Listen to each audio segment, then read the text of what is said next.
Hello ladies and gentlemen, today we're going to be discussing the latest Apex season and giving you my honest thoughts about it. Let's start with the new map, Olympus. No, not that Olympus, this Olympus. At first I was a bit unsure about it, but I've recently grown to quite like it. It's nothing special, and that's not to disregard the countless hours of work that went into making it. In its current form, it's good. Why is it good? It has a mix of open spaces for sniping and clusters of buildings for close quarters combat. There is a place in this map for all ranges of weapon. It's also clear to see that this map was made with the new Trident vehicle in mind. More on that later. I'm still a bit uncertain about the phase runner and rift area of the map. The phase runner portals seem to be there for the sake of having a big map feature, but in my opinion, the Wraith portal in the sky at the lab's location on the Kings Canyon map does it better, as the player is unable to just go back and forth between the locations of the rift. But to be honest, it's not that much of a problem, and I've barely encountered it, so it's maybe not that big of a deal. One area that I firmly dislike is Turbine. Fights around it are okay, but due to the noise of the turbine itself, I'm never quite sure if there are more enemies around. It always sounds like footsteps or the clanking of a Bangalore running. Shut up, wench! Not so far from the turbine area though. You got this guy, and I mean, how can you not love him? He's amazing. Oh, don't kill him. Wakey wakey, I think he needs an art star to wake up. Really? Yeah, have you got one? How could you do that? You're a murderer! Look what you've done to him! I hate you, actually. I hope in some future update he springs into action and actually does something with his life. Oh gosh, I wonder if that's what my parents think about me. Moving on! As someone who likes to snipe and play Pathfinder, there is a decent level of verticality to be found on Olympus, which makes for great assaulting or disengagement opportunities. Also, I like to call this the PS5 building because it kind of looks a bit like one if you squint your eyes really hard. And recently I found out about this. Can you go to the top of that chimney? You can. Oh wait, oh, I wonder. I reckon you can, you know. Oh my god, you can. I never knew that. What a gamer moment, am I right? Leave a like if you agree. Moving on to weapons. There were no new weapons at the start of this season. However, we did see the R99 return to the loot pool. I missed you, baby.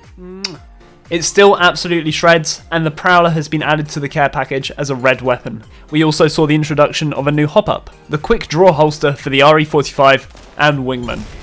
This hop-up allows for faster weapon switching, faster ADS speed, and reduced hip fire spread. I've never personally been much of a sweaty Twitch TV Wingman main, so it's not something I particularly felt the difference with, as I don't tend to run pistols. The Sentinel also got a tasty little buff, and now just does more damage when charged, instead of just doing increased damage to shields. And of course, we got a new legend this season, if you hadn't already noticed, Zarya. I mean, Horizon. Yes, nailed it. She has the ultimate ability to deploy a black hole that sucks in the players. On the receiving end, it's not as strong as I thought it would be, and it's more of a minor inconvenience. There's enough warning as it's travelling in the air to avoid it, but if you do happen to capture someone inside it, they're unlikely to survive against a competent squad. Fortunately, at the level I play at, there is no such thing. Wait, is that a self-burn? Damn it. Her tactical is a gravity lift, which is quite fun to use, but in my opinion it does seem to come off cooldown a bit too quickly. Horizon's passive, called Spacewalk, is the main attraction though for me. This allows for greater strafing when in the air, and also allows Horizon to not get stuck in the animation when falling from a great height, which is very nice. Although I do still find myself unnecessarily kicking the ground out of habit. It's especially good for getting the upper hand if you start the game by landing in a hot area with lots of enemies where every second is crucial. My only minor criticism towards Horizon is that her accent is clearly a wee bit Scottish. However, she has one voice line where she says the word Egypt, which is far more of an Irish thing. Also, my roboty boy got buffed to his grapple, so I'm very happy. Although I do wish it was a bit more of a consistent flat value than this changing depending on how much you slide random nonsense they've got going on, but it's a step in the right direction anyway, so it's fine, it's good. Now on to Tridents. When I first heard there'd be vehicles in Apex, my mind instantly went to Steely Wheelie Automobili. So I was a little bit disappointed to learn that I couldn't pilfer an innocent NPC's pride and joy. Immediately I had concerns about these vehicles being overpowered, but the fact they can't ram players to death makes them a lot less threatening. It is vibing, my dude. I do think it's just a little bit pointless using the trident unless you are super far from the next ring. The sound they make is just a siren to any nearby enemies, and it's quite easy to pick people off of them.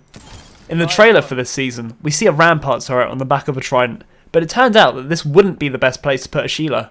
Instead, people quickly found a bug where you can mount it to a crypto drone, and when fighting this, I'll be honest, I couldn't even be mad about it. I mean, look at that. The ingenuity and the synergy of those players is just on point.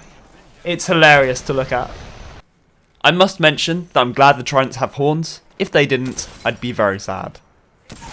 So in conclusion, I really like the new map. I think it's pretty and does what it needs to from a gameplay perspective. Although I'm curious to see how my opinion of Olympus will change. Because I'm at a stage where it's just refreshing to have a new map, and that may be clouding my judgment somewhat. Horizon is a bit of a patchwork of abilities and gadgets we've already seen in other games.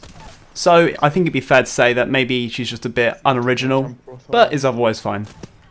I'm pleased to have the R99 back, and Tridents are alright, I guess. Anyway, I want to know what you think. Leave a comment down below if you've been playing Season 7 and have any thoughts about it, anything that I've maybe missed or not considered, or anything that I've said that you strongly disagree with. Post it down below.